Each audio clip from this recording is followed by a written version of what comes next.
All right, hello everybody. Welcome. Thank you for coming out on this glorious afternoon to honor one of our great predecessors, Professor Taitetsu Unno. I, of course, will start by thanking the people who made this responsible, or who are responsible for getting this organized. And there's really only one person, Phoebe McKinnell, who is, she was here briefly, and she does it all. She does everything. She runs the program in Buddhist Studies at Smith College, which is sort of the formal sponsor of this event, as well as the Department of Religion, the Department of Philosophy, and a few other departments that she runs, all with aplomb and efficiency. So great thanks to Phoebe. So here we are, honoring our beloved Professor Unno Tai, as I know him, Tai Sensei, Unno Sensei Tai. And there's always a little bit of an issue here, and of course it got compounded with technology. And the issue is that I always want to talk about Tai, and starting to talk about Tai leads to tears and stories and anecdotes, and then it just, and then I have to introduce the speaker and their credentials, and that takes a little bit more time. And by the time everything is done, and then you throw in some technical snafus as we had today, and suddenly the speakers, and then you compound that by inviting 3 distinguished speakers. Why just one, right? And so I'm going to, other than just sort of very briefly, Professor Mark Unno, Tai's son, is here from Oregon, and Judith Simmer Brown, who is contemplative practices and from Naropa University, and Ruben Habito, Professor of World Religions and Spirituality at Southern Methodist University. And Thai's bio and their brief bio blurbs are on sheets I handed out so that I can now stop talking and just let them go at it.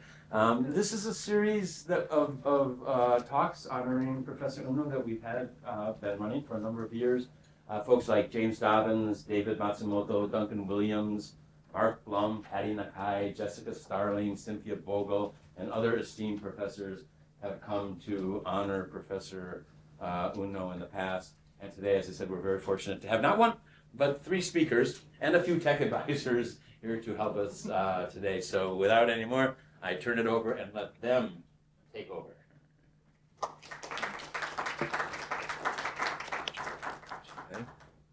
Good afternoon. Is this on? Yes. Okay, good. So I lost out on the paper scissors, and so I go first.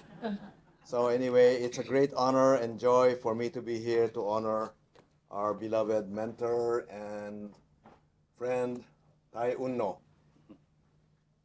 On a personal note, I first met Tai when I came here to the United States at the first Buddhist Christian Studies conference held on the occasion of the American Academy of Religion in November of that year. And ever since, regularly we would meet in those occasions, and then some other special conferences and so on. But before that, I was in Japan for about 20 years. I had the privilege of being able to practice Zen under a Zen master there. I was also teaching at Sophia University. Then some cataclysmic things happened in my life that led me blown by a wind across the Pacific to land in Dallas, Texas. And so in Dallas, Texas, I was starting out anew. And so there was a time, a few years after starting teaching, that I was considered for tenure. And so,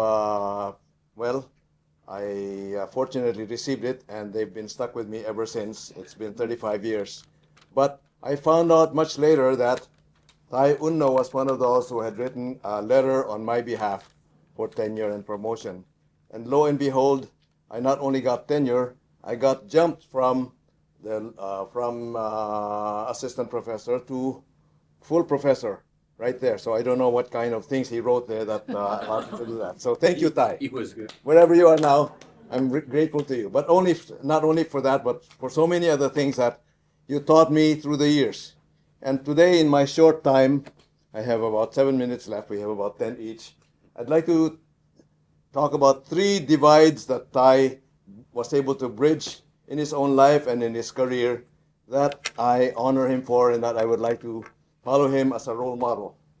One of them is the divide between the academia that Judith, Mark, and I, and Jamie, and many of you are also involved in, and spiritual practice. Now, in my university, there are two departments relating to Buddhism. One is the so-called religious studies department, and they take Buddhism as an object of study. And then we have Perkins School of Theology, the theology department where I teach, that takes in Buddhism, for example, and I'm the one who teaches Buddhism to Christian pastors preparing for ministry as a mode of practice and as a worldview that we can all learn from. And so I incorporate meditation and other Buddhist practices as part of the assignment of my class. I'm allowed to do that because it's a seminary. It's a training ground for ministers. But the ones who are in the religious department say, no, you have to treat it objectively and so on. So there was that great divide. And the professors from each side didn't always like one another. But, well, that's not just in our place, but throughout the academy, there is that divide between the academy, the scholars who treat things objectively and scientifically, and those who are in religious practice. And there was a suspicion on both sides. But Thai, in his own person and in his own way of life, incorporated both in a way that was seamless.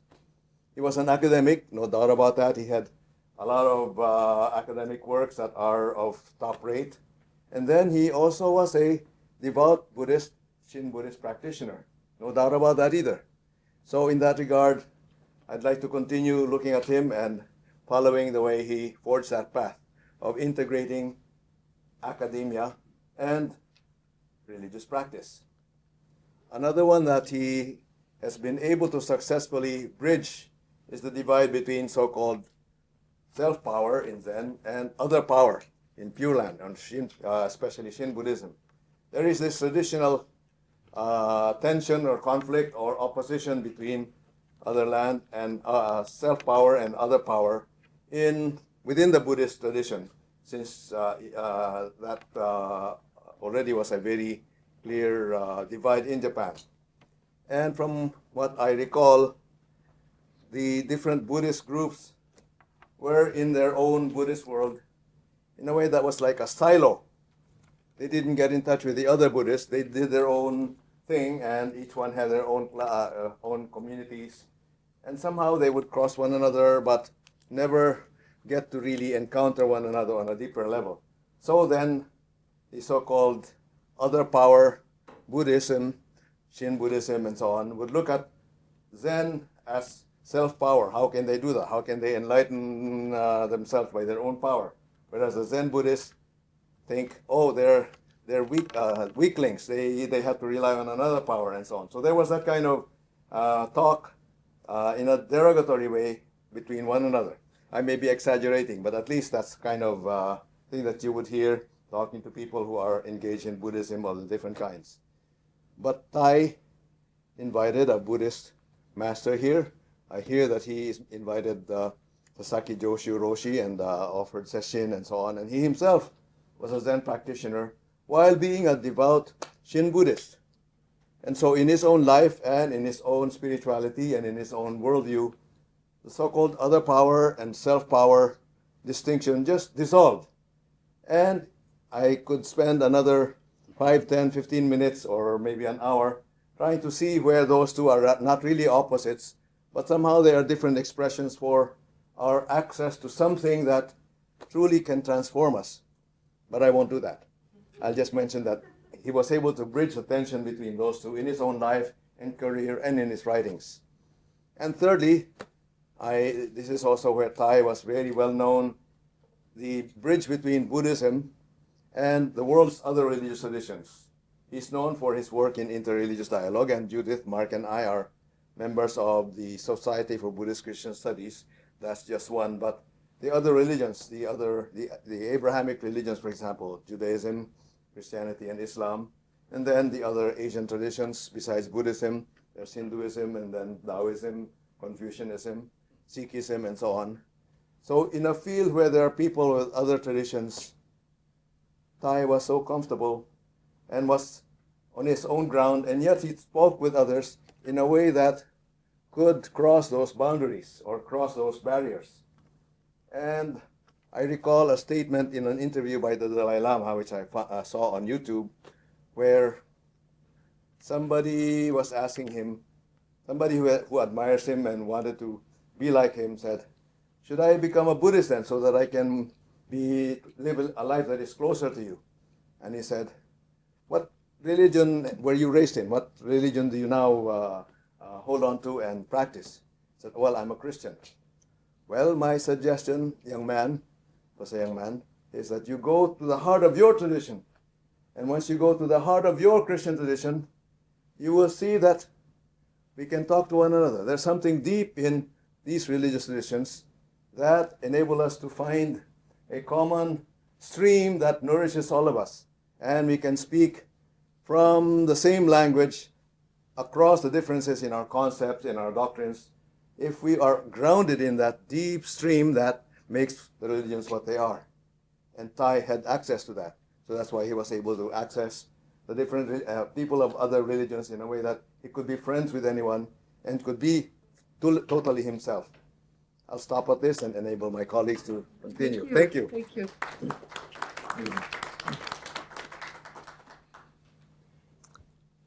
I'm very honored to be here to speak about Tai Unno, who I wanted to say something about the context for the topic. I met Tai Unno in a dialogue environment, and it's particularly in dialogue that I feel a special admiration for him, and it is also key to my relationships with Mark and Ruben as well. I was a member of the Cobb Abe International Theological Encounter, which was a 20-year experiment in theological dialogue from 1984 to 2004. This was a group of theologians, half Buddhist, half Christian, somewhere between 25 and 30 people, who were asked to make a long-term commitment to dialogue. And the conveners were John Cobb, the process theologian, and Masao Abe, the Kyoto School philosopher. These two dear friends had been engaged in dialogue for a long time, and they felt that it would be very useful to the world of theology in Christianity and in Buddhism to have this kind of cross-fertilization, conversations between theologians who were Buddhist and who were Christian. I was a member of this dialogue for 20 years. I was one of the youngest members and one of the very few women. And it was a very powerful thing to be part of a group of people who made this commitment to dialogue. Every 18 months we met for 5 days. All the papers were written in advance. There were no papers presented at the 5-day dialogue. And we came prepared to be in dialogue with each other. And the dialogues were very powerful and intense. They were not mere conversations.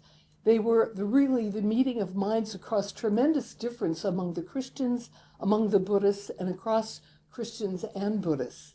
And one of the senior members of the group was Tai Unno. So the leader of the Buddhist side of things was Masao Abe for many years. As Abe-san aged out and really it was harder and harder for him to take part in the whole group, the leadership of the Buddhist contingent really fell to Tai, who became our sensei. So he was truly our sensei and leader in understanding how to engage skillfully in dialogue. What was experimental about this group was a real sense that there was no truth held exclusively by any person, in spite of the fact that the theologians involved were all giants in their own right. And yet this was a chance where we met around a table and for 5 days were exchanging ideas and stretching each other's perspectives in a variety of directions. Tai counseled us as Buddhists to remain steady, that as he said, in these kinds of dialogue settings, Christians are used to setting the agenda. and that we as Buddhists need to remember to keep coming back and bringing our own influence in a gentle and steady and persistent way. And this was very powerful. The way that Tai interacted with everyone, brought forth his views about interdependence, about gratitude, about boundless compassion, and the way that he exhibited that in his keen understanding of the dynamics of the group and how we could continue having some kind of growth and exchange back and forth among the Christians and the Buddhists during this time. Dialogue is spoken of as the art of thinking together, and that was truly what this experience was. So again, for 20 years, every 18 months, we met in Asia, in North America, and the powerful ways in which all of us were changed and stretched and softened by listening deeply to each other and presenting our own ideas and having all kinds of feedback back and forth. This was a remarkable experience. And for me, it was such a powerful experience to be part of this very strong camaraderie of the theologians who were present. And so this was something that I appreciate very deeply. And this has been the key to my relationships with Mark and Ruben as well, as we've been involved with the Society of Buddhist Christian Studies.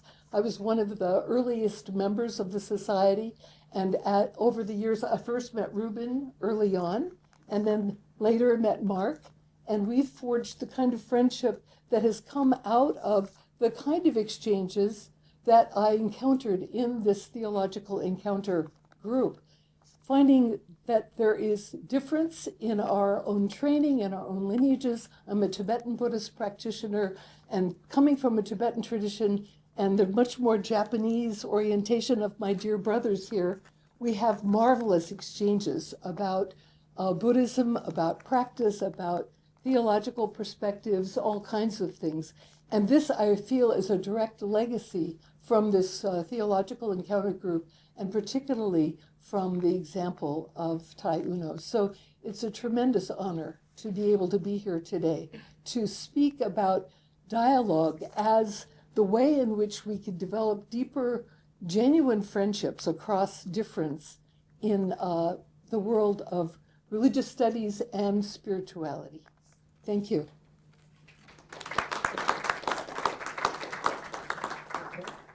First of all, I just want to thank Jamie Hubbard and Phoebe McKinnell and the Departments of Religion and Philosophy here at Smith College for inviting the three of us, for putting this event together, and especially Jamie for carrying on the great tradition of Buddhist studies here at Smith College.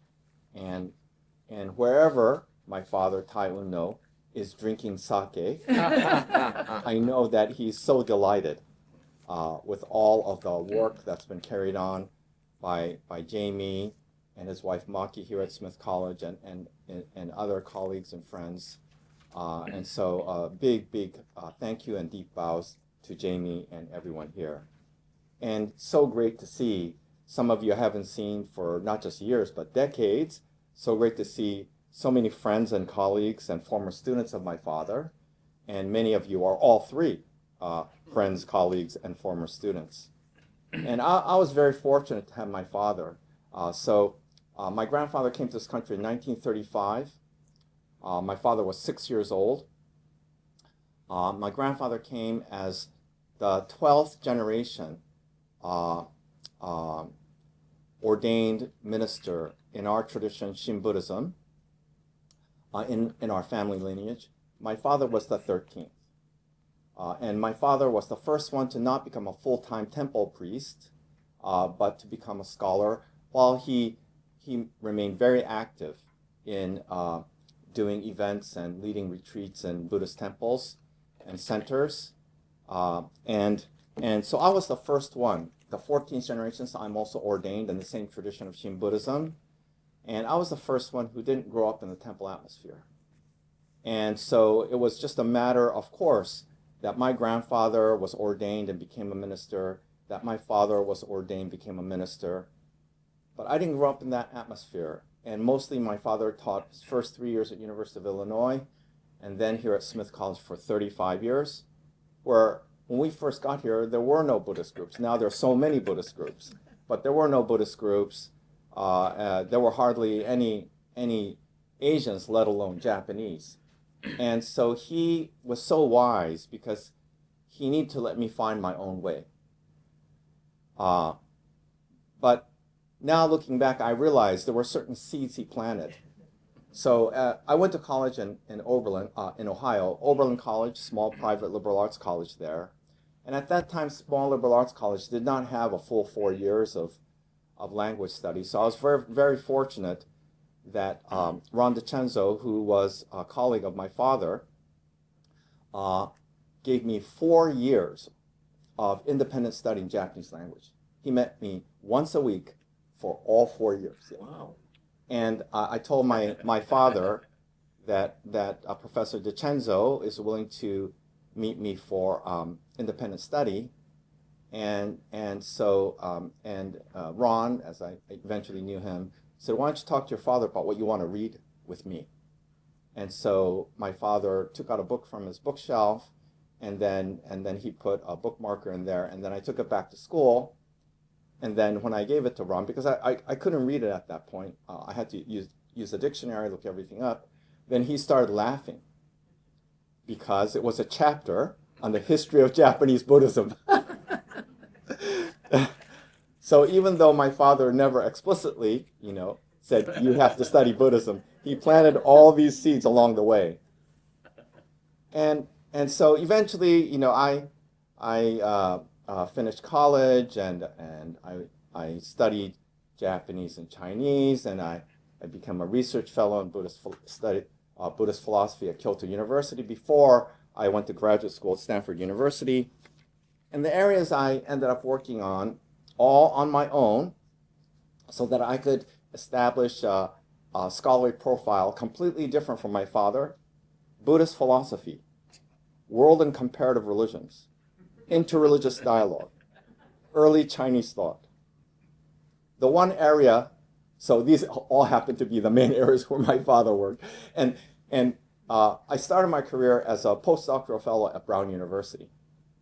And I was very excited. My first position, I said, "Dad, I'm teaching some great courses."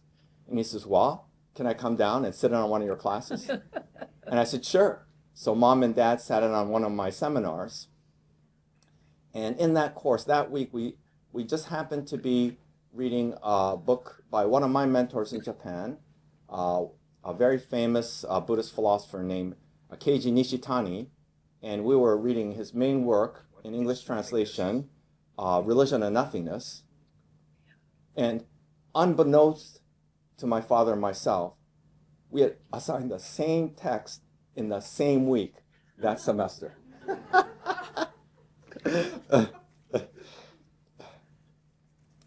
So,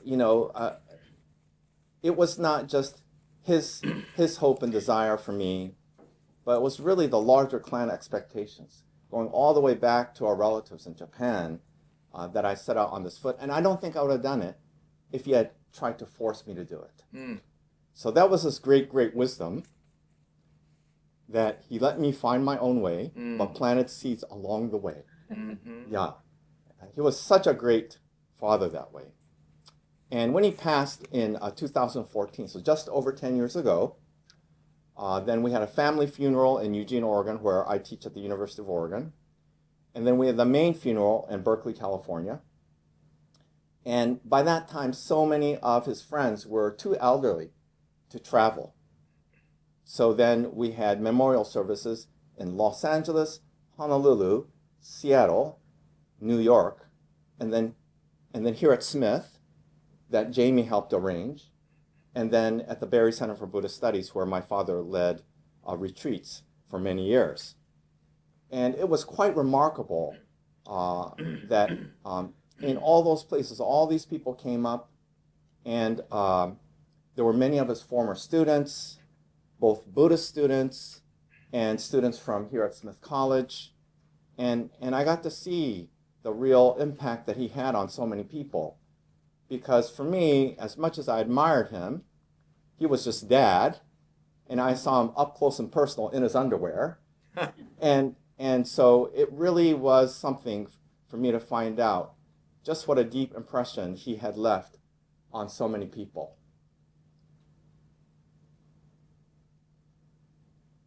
But I think he was so fortunate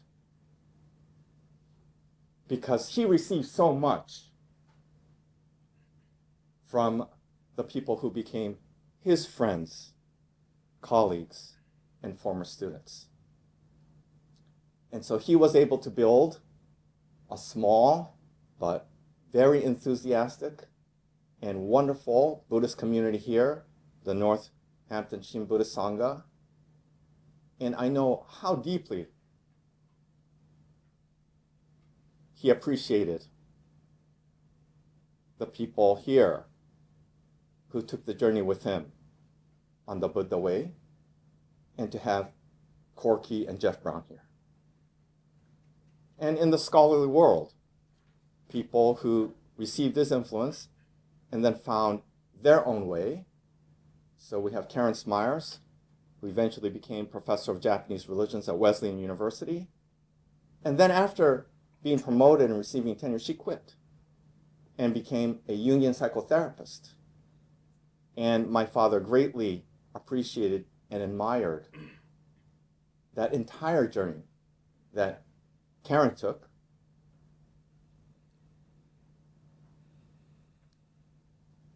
I didn't want to become emotional. That's why I'm pausing. And how often he spoke of with admiration and appreciation of people like Karen, Jeff, and Corky. And when my father first arrived at Smith,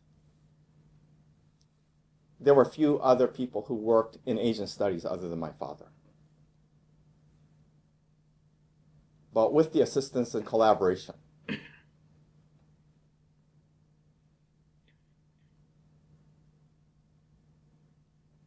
of people like Maki and Jamie, Asian studies here became one of the most robust programs in all of the small private liberal arts colleges in the New England area.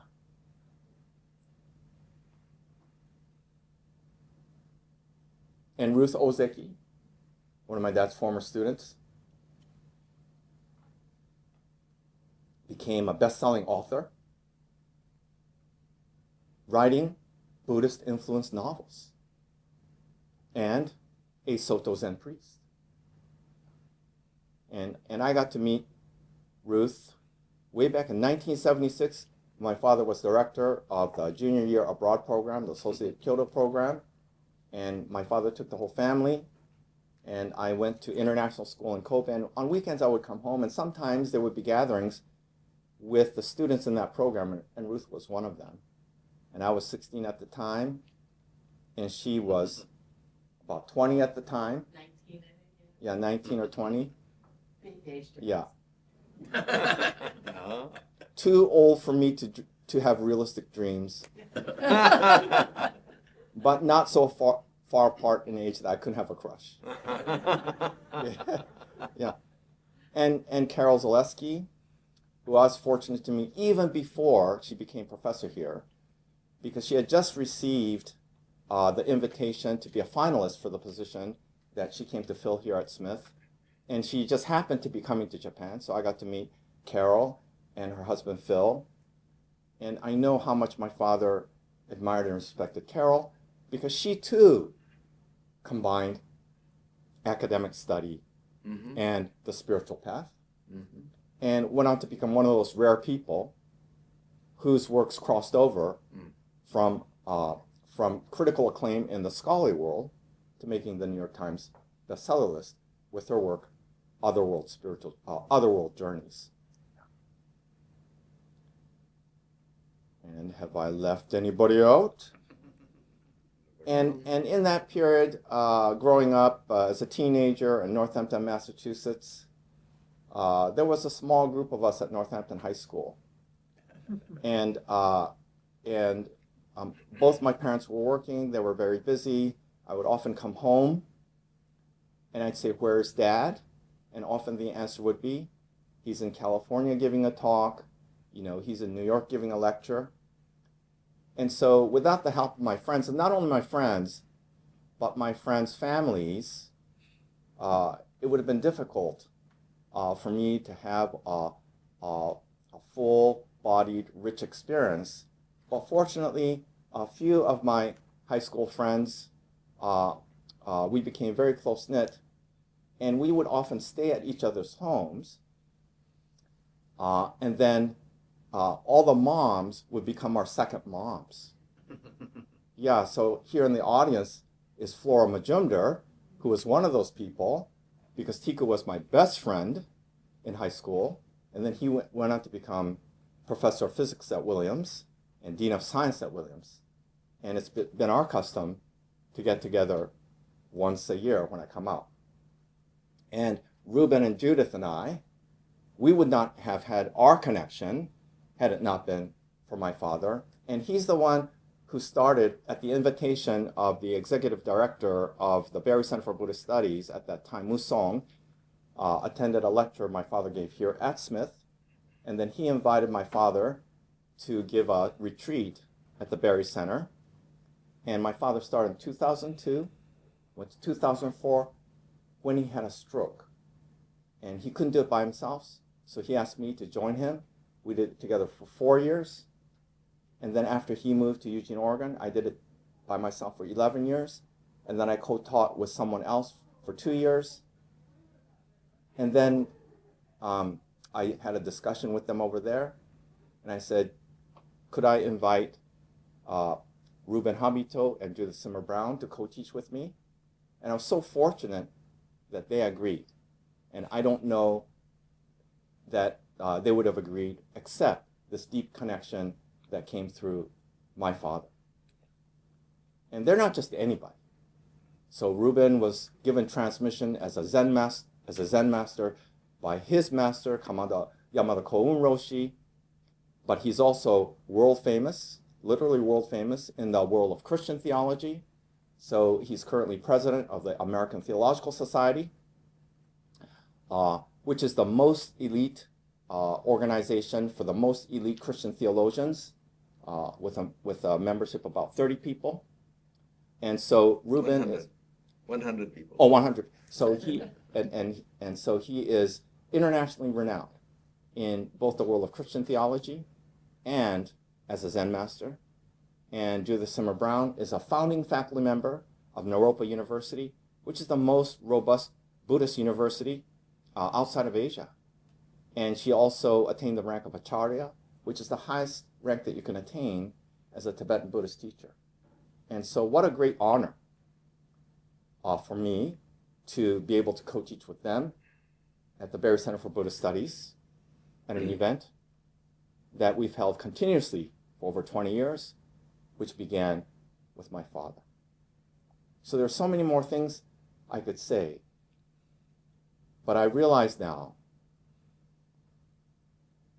what a huge impact that my father had on so many people, but what a huge gift all of you were to him, that you shared with him the gifts of your life journeys, your scholarship, your spiritual lives, and that he was able to make Northampton and Smith College his true home, the home of his heart, for 35 years. Thank you so much.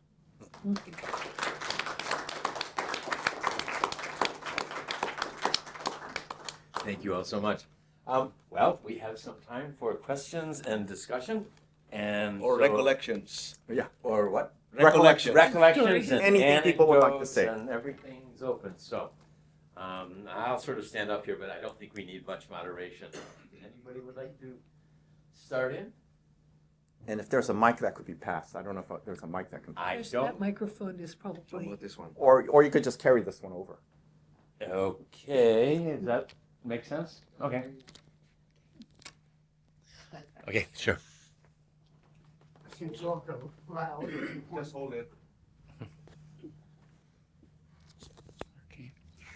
I was born Catholic, went to England, became Church of England, Anglican, went to a Methodist boarding school, came to America, became an atheist slash agnostic, and now I'm sort of reviewing the whole circle again. The thing I come down to, which does not jive, and I'm going to ask you each for your opinion, is, and I can do it through this question, do you believe you have a soul, each of you?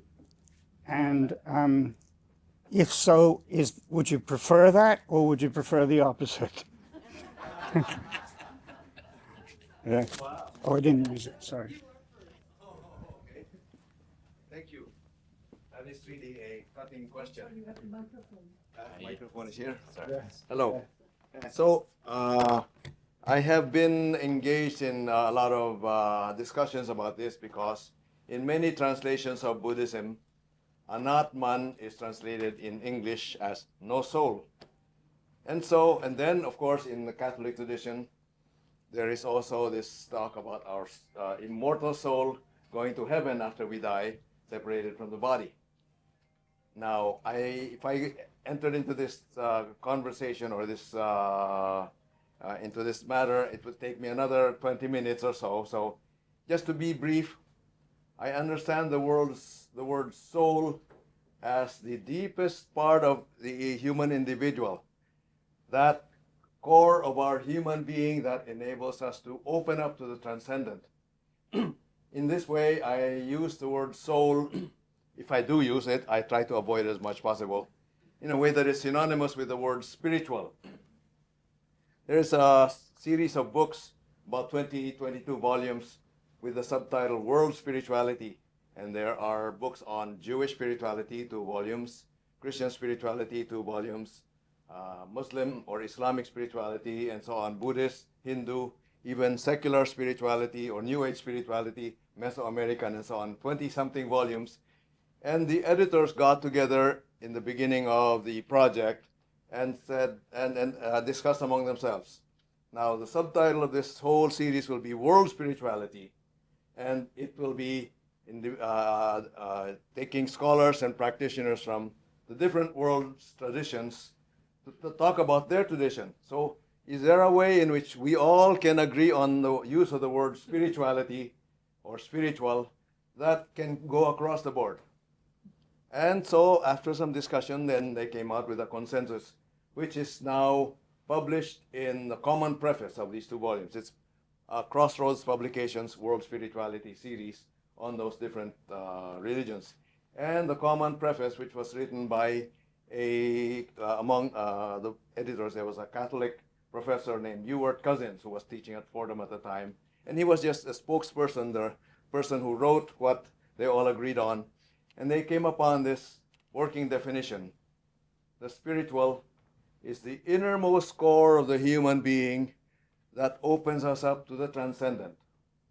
And I would like to add, that opens us up to that intimate kinship and interconnectedness with everyone else and everything else. So when we go to that deep place that is in our own human existence, we touch the transcendent and we touch one another. And that's what I would like to call the soul, if at all. But I try to avoid that, and I use the word spiritual, the spiritual core. And in that case, yes, we all have that spiritual core. And those who have not yet noticed it are living in a way that seems to be lacking something. They're desiring this, they're desiring that because they're not at peace. But it is only when we touch that spiritual core and we open out to all that it offers to us that we can really find ourselves in this universe. So that's how I would respond to your question. But that's a very, very important one. Thank you for asking. The others might have. Yes, I would probably have a slightly different approach, and I'm going to sit. Sure. That's okay. For historical and philosophical reasons, I would probably not use the word soul, and partially because there's a connotation of individual inherent existence about soul, which throughout Buddhist history has been considered problematic. That could cause many more spiritual problems than it solves. But Buddhism does have, particularly Mahayana Buddhism, has a very strong sense of Buddha nature, or an inherent wakeful quality that is not just an individual possession, but is connected with a quality of vast wisdom and compassion that illuminates the world. And from that point of view, while very often Buddhism is talked about as a kind of soulless religion, there's that quality of Buddha nature which is illuminating, wakeful, heart-mind, and so the heartful, mindful combination which connects us to a much larger world than the individual. And so I would shy away from the word soul, because at least for me too, I find it more problematic than solving any kind of problem. On the other hand, I love this man, and I love the way he speaks in this kind of seamless way between Buddhism and Christianity, and I wouldn't reject his definition. Thank you. Yes, Mark. So in good Buddhist fashion, to the question, do I have a soul? Do I believe, do I have a soul? Or do I believe people have a soul? You know, the answer from the perspective of Mahayana Buddhism, the Buddhism of the Great Vehicle, would be, well, yes and no. Neither yes nor no. And both, and both. Neither both. Yes. Neither yes. both nor neither. But if we start to examine this a little bit more closely, one of the important things that the three of us have engaged in is not to collapse Christianity and Buddhism into each other, but to find common ground, as Ruben said, while respecting differences, but not just respecting differences, learning from the differences and learning across differences. Mm-hmm. So one of the ways that I think this kind of question can open up deeper levels of inquiry is to say that the way that we often talk about soul, both in the popular, broader culture and in the Christian context, focuses too much on only human beings. Yes. But when you go back to earlier Christian thought, like medieval Christian thought, you find that human beings are not the only one that have the divine spark within, and that there is a whole cosmos of understanding of the relationship between all beings in the universe and the center of the soul, which is divinity. And that is precisely the kind of view that is expressed by Buddhism in what Ruben referred to as the web of interdependence. And so it would be interesting to think more deeply and more broadly about what is the relationship between individual human beings, non-human animals, and other kind of creatures, each of which as an individual has the divine spark within, Mm-hmm. and Buddhist conceptions of the cosmic web of interdependence. It looks like there could be a profound point of resonance, and does that common ground go deeper and deeper, or do we continue to learn that there are subtle but significant differences which help to illuminate one another? When I go into the teachings of Mahayana Buddhism, and one of the earliest scriptures of Mahayana Buddhism, called the Holy Teaching of the Layman, Vimalakirti, there is a chapter in there where there's someone who asks this wise bodhisattva of high spiritual attainment, O Vimalakirti, it's said that there are 62 heretical views that are heretical seen from the perspective of Buddhism. How should we understand these? And Vimalakirti replies, and these heretical views include the idea that there is a kind of an essence or soul in each person, which is negated by the Buddhist teaching, as Ruben said, of anatman, non-self or no soul. And what was Vimalakirti's reply? He said, oh, you should find the heart of the Buddhist teaching of emptiness and oneness in the heretical teachings themselves. That nothing is included from emptiness because the deepest reality of Buddhism is completely emptied of all categories of right and wrong, above and below, Buddhist and Christian.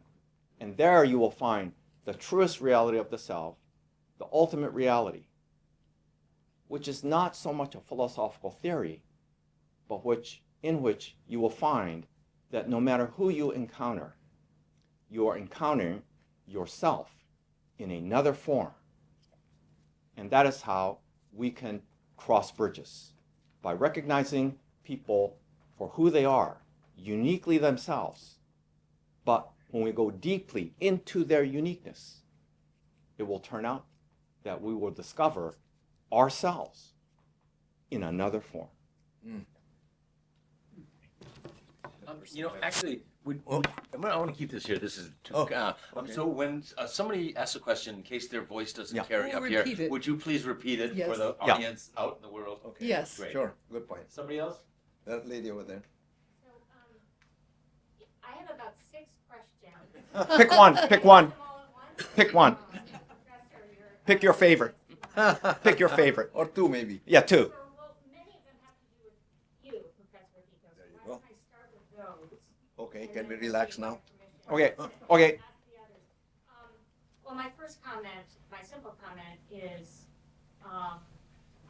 thank you for talking about your father, and I think we need more emotionality in New England.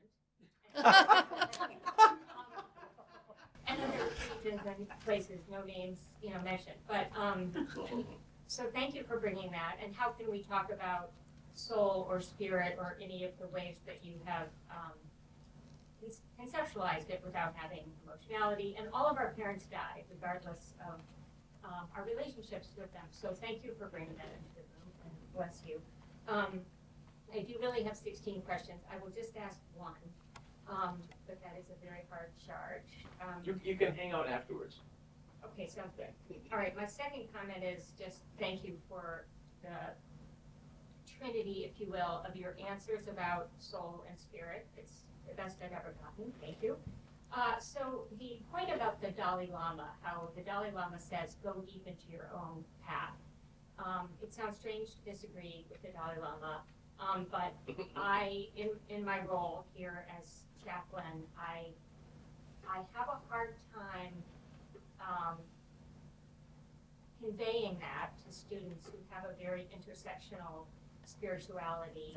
I myself chose that path because, I actually am a Christian, would never be a Christian had I not been exposed to Buddhism from day one. Paul Knitter. But Yeah. how do we speak to students about the Dalai Lama's famous, that saying, is that the wisdom or is there more to it? Thank you. Oh, You well, go, Ruth. okay, thank you. Thank you for that also. A very important question. I have to also confess that I was born and raised in a Catholic, devout Catholic family. And then when I was in Japan as a young, in my early 20s, I was introduced to Zen. And so then I was really enthralled and drawn by the simplicity of Zen. Before coming to Zen, I had been raised in the spirit of the Ignatian exercises with its very winding paths towards attaining the summit, which is divine love, to bask in divine love. And it's another long story. But when I came to Japan, and I was invited by my own Jesuit spiritual director to come with him to the Zendo where Yamada Koun Roshi was teaching. Then I had the preparatory talks and orientations after several weeks, and then I was finally able to meet the Roshi. He just told me, sit with a posture conducive to stillness, pay attention to your breathing, and just let your mind come home with a breath. And when you breathe out, just breathe out. And so I did that faithfully. And after some time, maybe several weeks or so, something happened in a way that opened up and embraced everything. Everything dissolved, and it was only Mu. And the rest was just a journey of trying to clarify what that was. And I'm still on that journey now. But that realization enabled me to really see. And now what I'm doing is, as Mark said, I'm a member of the American Theological Society, and I'm trying to articulate Christian theology in a way that is informed and given light by that experience. So this weekend, this Friday and Saturday, we're having our conference in Princeton, and I'll take a train from Northampton to Princeton from here.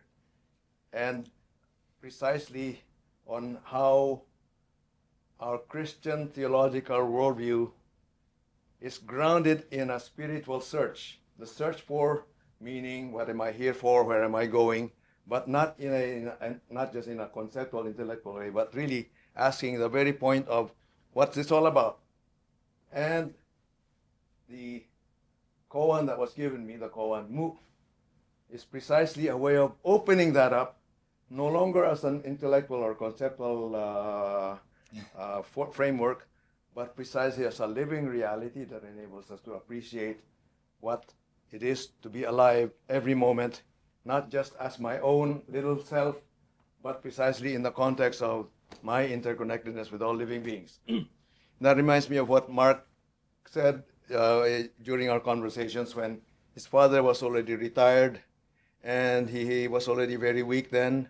And then he was asking his dad, so how do you feel today?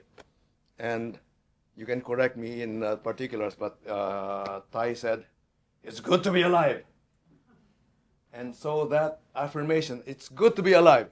It's not just that, okay, I'm still breathing and I still have my sensibilities, but that goodness that embraces everything is that affirmation that I would like to repeat here.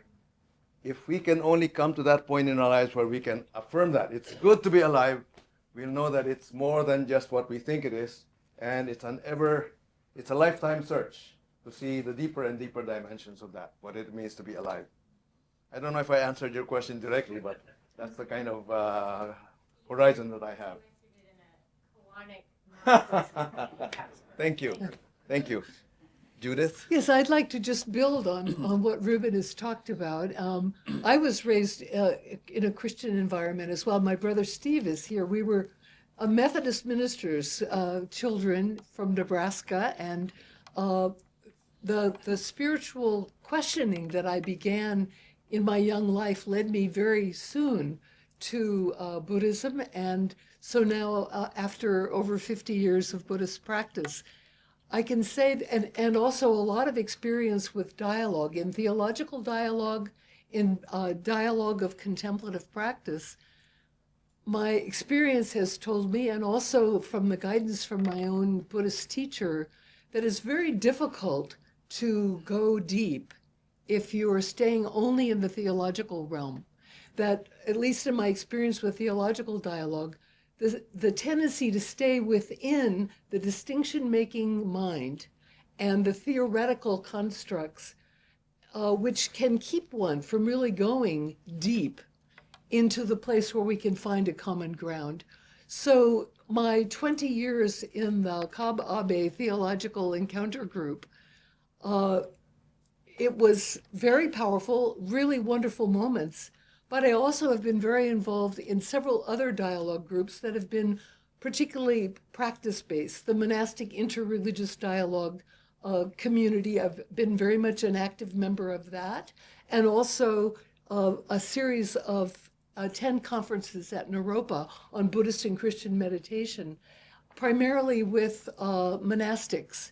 And finding that when sitting down and having a dialogue and speaking across seeming difference with people who are also practitioners for whom the contemplative life is an experiential thing rather than a theoretical thing, then there's the possibility of going deep to finding that kind of commonality.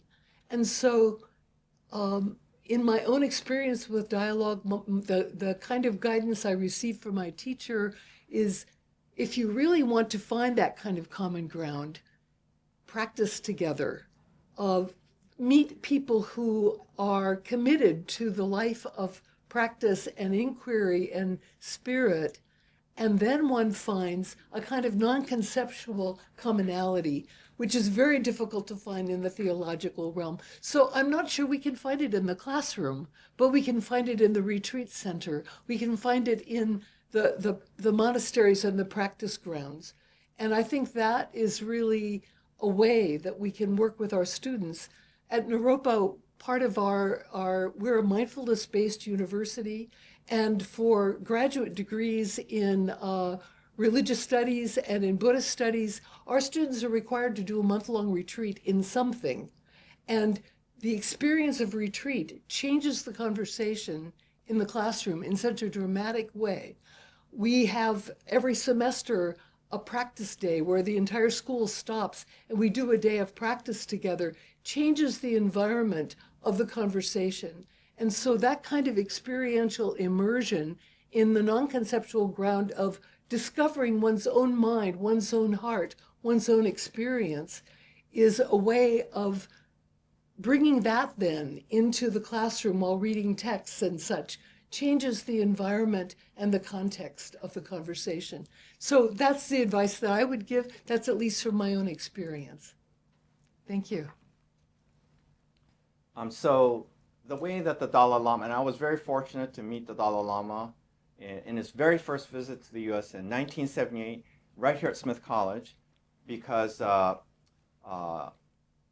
Professor Robert Thurman, who was at Amherst College, and my father got together, and it was really more Professor Thurman who said, let's bring His Holiness the Dalai Lama. So very first trip to the U.S., 1978, I got to meet him. I was still in high school, and it was wonderful. And then again, I met him at Stanford when I was a graduate student at Stanford.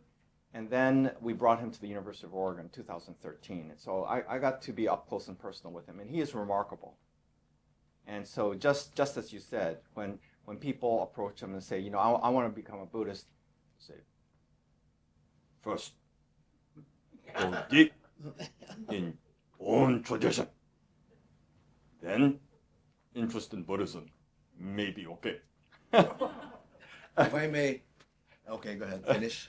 So, but this is not just the Dalai Lama. It goes to the beginning of Buddhism and the difference between Buddhism and Christianity.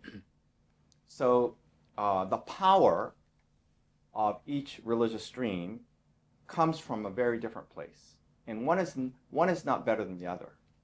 The power of Christianity comes from the uniqueness of the Christ event. And when you read the 4 books of the New Testament, you find that people confessing their faith in Christ is critical in the opening up of the life of faith. So to be able to say, I'm a Christian, is not just a matter of cultural identity. It carries great religious and moral weight. So sometimes we have plumbers who come, and in the middle of the conversation, as he has his head on the things, he'll say, I'm Christian. And that matters to him because it also means I do my best to be a good person. Yeah. Buddhism is the opposite. And it goes with the teachings of non-self, no soul, and the beginning of the Buddha's career, because when he attained enlightenment, which is beyond words, he thought, I finally attained nirvana. And I just want to live out my life just by myself, going on my begging rounds, and then at the end of my life, silently entering to nirvana. But at that moment, one of the gods, Brahma Sahampati, descended from the heavens and said, no, Siddhartha, he was Prince Siddhartha at that time.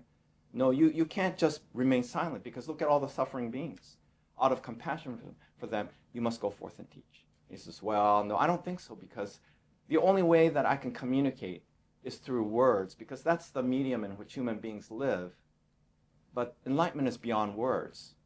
And because they're unenlightened, they will only get part of the meaning, and it will create confusion.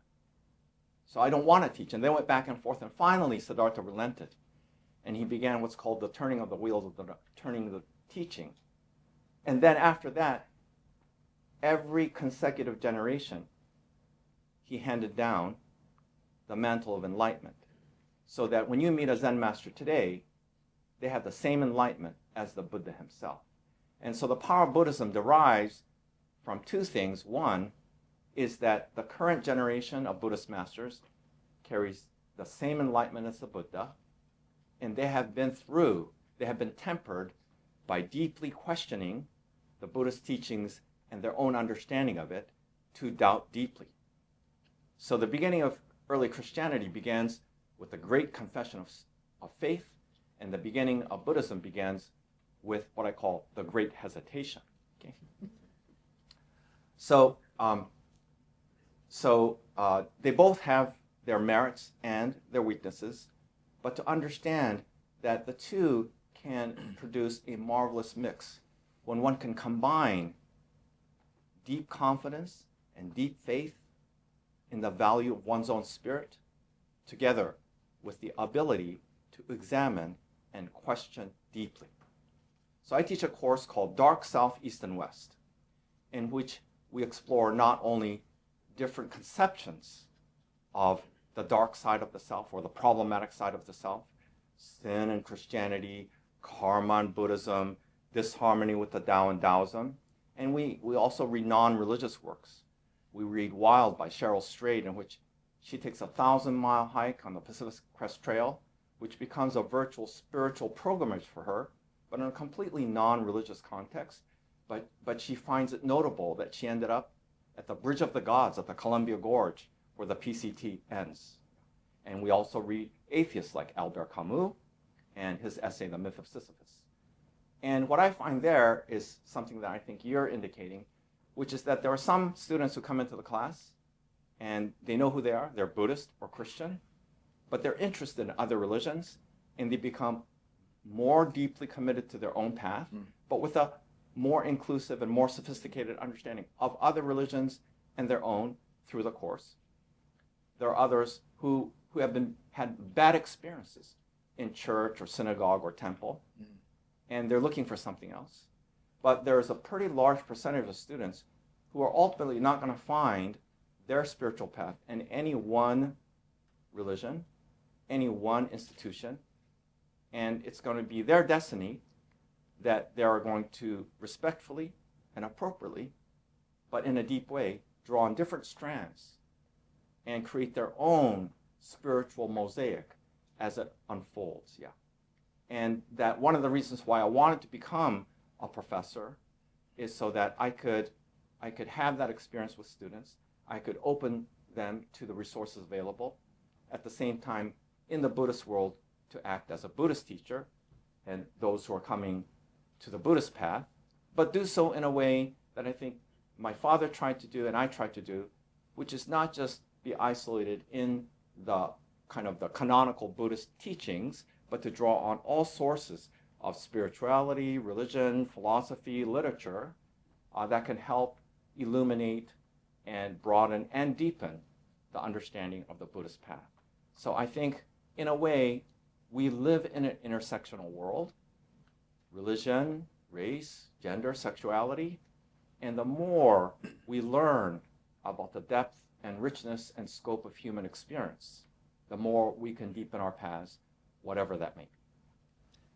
I know there are other hands, but if I may just add one point from a chaplain's point of view, being in touch with students who are still seeking something that can ground their lives.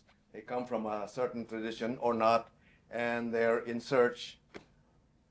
In that context, my sense would be to invite them to explore. And I also teach a class for pastors in preparation, and my class involves going out to interview in-depth people or persons of other religious traditions and trying to find the holy in those traditions in the way those persons are living it, so that they can realize that, oh, it's not just in my little tradition, but I can find something holy in this way that is totally different from mine in the way they do it and they approach it, but yet somehow I can reconnect. So one way would be to find the holy in another, from another angle. We have a Zen community in Dallas. I just left for Santa Fe, but I still connect. And some of them have come to me who come from a Jewish, there's one from a Baha'i, there's one from a Muslim tradition, and so on. Most are from Christian traditions, or some are atheists. But there are some who come from a Jewish tradition or a Christian tradition who tell me later, I thought I had abandoned my religion, but after practicing Buddhist meditation, Zen meditation, somehow I'm beginning to appreciate again the kinds of things that my root religion had, and so now I'm beginning to rediscover those things that I never realized before. So that kind of exploration opens us up to that dimension. So thank you for that question. And I have something else I wanted to add as well. Very Sorry. important. Sorry, several hands. Okay, I hope this is helpful for others. Yes. indeed. I just wanted to share that I teach a course in interreligious dialogue, which is all about developing a sense of dialogue similar to what Ruben's talking about finding the holy in another tradition. Not so much that, but finding people who want to share their experience, their journeys with each other, and having the ability. So I teach dialogue skills about how to have open dialogue, not so much worried about affiliation with religious traditions, but sharing one's own journey with each other. And then as part of that is keeping a dialogue journal so that they are developing a dialogue between the disparate parts of their own spiritual selves, befriending some of the aspects, befriending the exclusivist in themselves, befriending the bigot in themselves, you might say, as they encounter difference, and actually beginning to embrace the various pieces of themselves that they may not realize are there. As they encounter that in another person, then they have an internal kind of dialogue as well. And this also helps them work with a lot of the seeming obstacles there are to going deep. And this becomes an essential tool for them in their own spiritual journey and their academic journey, appreciating that when they read the dialogues of others, they have had the experience themselves, first-person experience of being able to do dialogue with others. And so it's a course which is really about not just observing others in dialogue, but being a dialogue partner and taking on dialogue as part of one's ongoing life and experience. Yes. There was a hand from, I see Yeah, several way hands back. back here. Yeah, thank you. this is fascinating, but I'm going to take the conversation in a slightly Wonderful. different direction. Sure. My name is Lois Dubin. I taught Jewish history and thought here at Smith in the religion department, and I was a very junior faculty member, and Ty was a senior faculty member. And I just want to share a couple of things Please. about him. Please. He was, we all know he was very wise. Yeah. And he had a very good sense of humor. I always thought there was something a little bit impish about it. Yes, I say that with a yes. great deal At of least. respect. And one time he and Alice hosted a birthday party for my husband and me. It was a dinner party, 6 people. And he gave me a cube that had silly sayings on it. And I still have it. I mean, I don't remember the sayings, but it's there on my file cabinet. And I think he was very savvy. I say this as a department member. I remember meetings.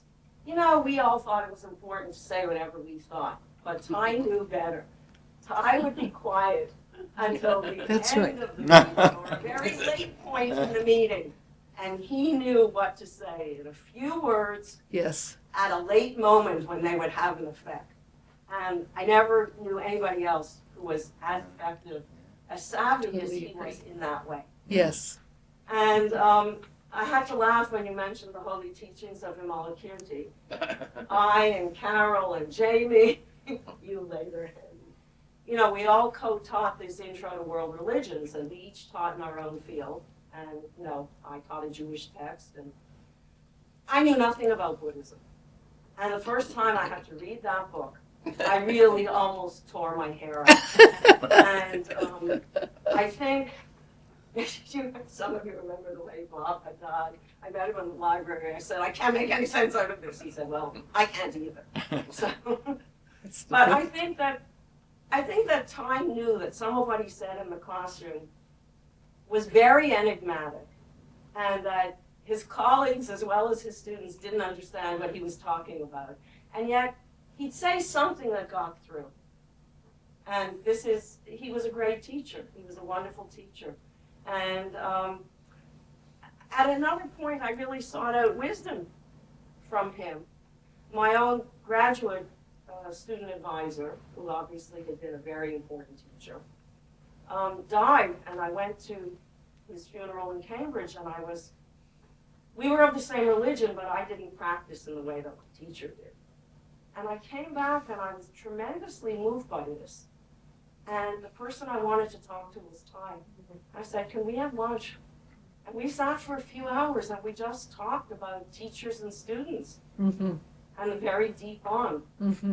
So, I don't know. I just wanted to share some of that. I really loved it. That's Thank wonderful. you, And Maki. Also. these pictures are wonderful. So thank you. Thank you for sharing your wisdom. His memory be for a blessing, as we say in Jewish. Maki has Two things to add to what Louis said just a few minutes ago. Big voice.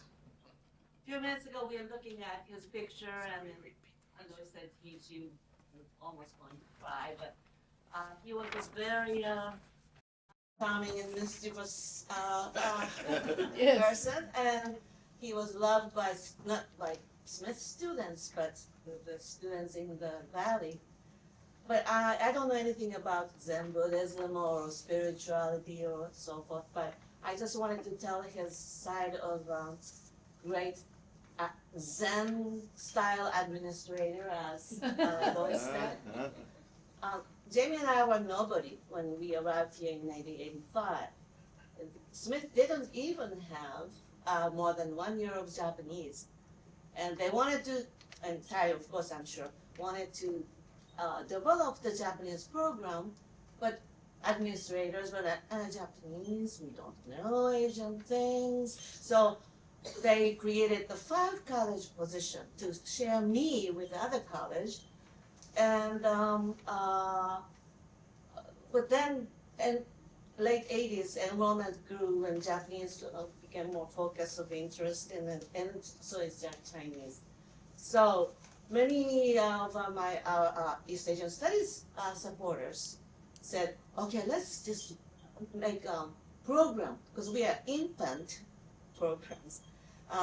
So make it Chinese and Japanese, and then we came up with long pages of proposals, and we discussed hours and hours before we take it to the, at that time, Dean of Faculty, and now it's Provost. And then they talked and talked and talked. And at the last minute, everybody was and the Provost was still And that was the time when I asked for the Chinese teaching assistant. The college administration said, oh, Maki, you're Japanese, so you can teach Chinese. That was the mentality of that time. So I talked to the dean, do you teach Russian? That's But great. The culture, administrative culture was much more relaxed that time. I can always say, as just an instructor that time, I said, I'll be back. And then he says, okay, we'll be ready.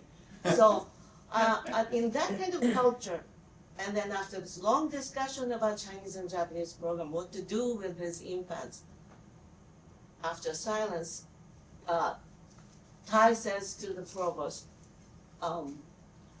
why don't we make a department of East Asian languages? And then she said, oh, that's a good idea. So that's how we had the department right away there. Wow. So that was the more relaxed and more realistic, and no, how to say, unnecessary arguments and difficult, politics. Okay, that's one thing I want to comment. At the end, I wanted to add how great Alice was. And even Ty was under her thumb. And I still remember to this day he was calling, Tai-chan! And then Tai said, oh, hi, what? Okay, so she was wonderful and very sweet person, and she was teaching special education in the elementary school. And she was well loved and wonderful tea ceremony and teacher, and she taught many of our students. And one thing I liked about her, among many things, and Thai too, Was they never say this is the Japanese way, or you have to do this way, or this is the Japanese culture. Without saying such things, people can feel the joy of tea ceremony and the joy of Zen, I'm sure. So that's what I wanted to add. And I'm so glad to see you, Alice. Thank you. We have time for maybe one or two more questions. Okay, Chuck. My name is Tom, and Can you speak up, please? Don't forget to repeat her question. That's I am a sophomore student at Smith College. Obviously, I haven't met Tai in person, but I'm really impressed by the memories that you all are sharing and the wonderful work you are doing both inside and outside of academia. Like as a student, I'm like hearing you about your courses, and I'm like, I want to take that. I want to take that. I want to take that. But yeah, there is a question that bugs me a little bit. So I was raised Buddhist, and when my grandmother passed away, obviously we had like Buddhist rituals and stuff, and according to the head monk, she is in nirvana right now, bless her soul. But when I lost my pet turtles, I was in the US, and I remember running to my host grandmother, who is a Christian, to see if she can bless the turtle, and she said that no, that cannot be done because in Christianity people have souls, but animals does not. So my question is, how does the spiritual core or soul of human and non-human differ in Buddhism and Christianity? Mm-hmm. Yeah, so Ruben, repeat the question. And then... Yes, so the question was, a sophomore here at Smith College, raised a Buddhist, and so when her pet turtle died, I'll just go to that. She asked, was it a Christian pastor, a Christian person for a blessing for that turtle who had passed? And the Christian said, sorry, but turtles don't have souls, unlike human beings who do. So there's that great divide between humans and others. Again, as a Christian, I feel that that is a big mistake of Christianity, because God's life, to use speak Christian terms, is right there since the beginning of creation. And what I'd like to just mention is something in connection with what I said earlier when Mark spoke of his father, Tai, and he was asked, well, how do you feel? It's good to be alive. That exclamation from the bottom of his heart, from the bottom of his soul, resonates like what we read in Genesis when God said, it is good. So that primal goodness that affirms all of us is what I take as a key to reading many Christian scriptures and to understanding what has been buried in Christian language, namely the fact that there is something in all of us that is holy. And so nature, I'm also trying to work on this now, that nature itself is a vehicle for the divine presence. And so the different levels of nature also have their share in that divine spirit. So I would like to make that something that Christians are more aware of and not miss out because of that very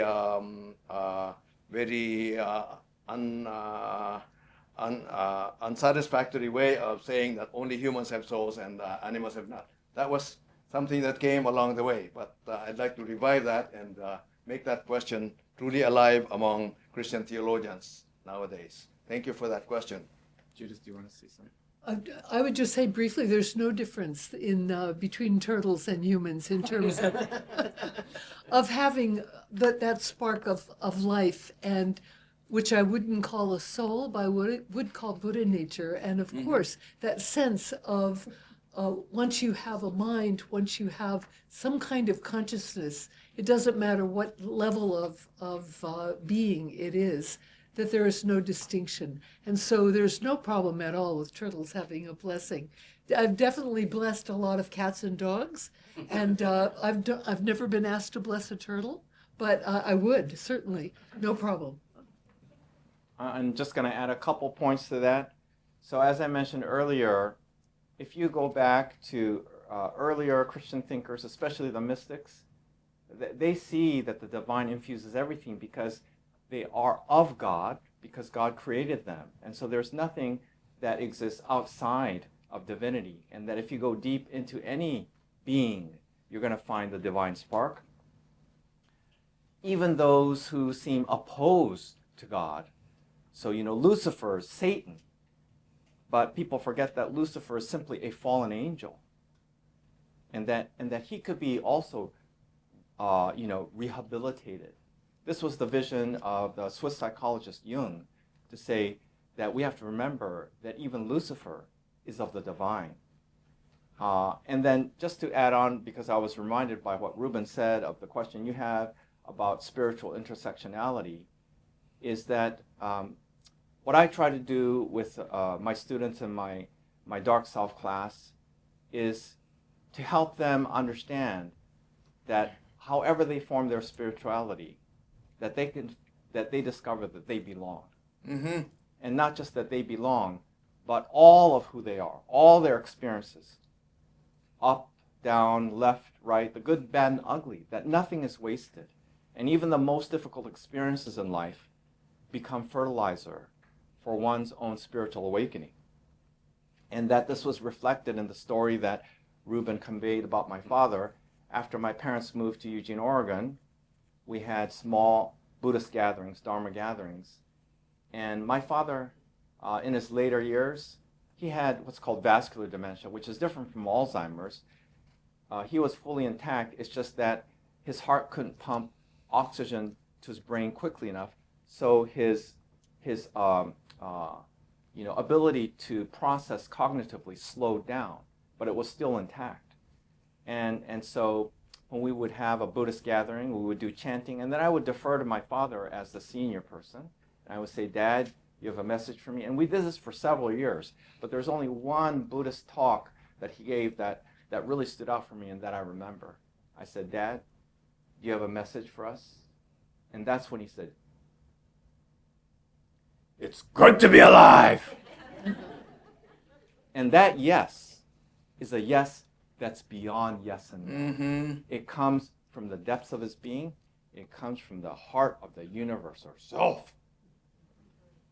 And that absolute affirmation of all of existence, Mm-hmm. life and death, the good, the bad, and the ugly, Mm-hmm.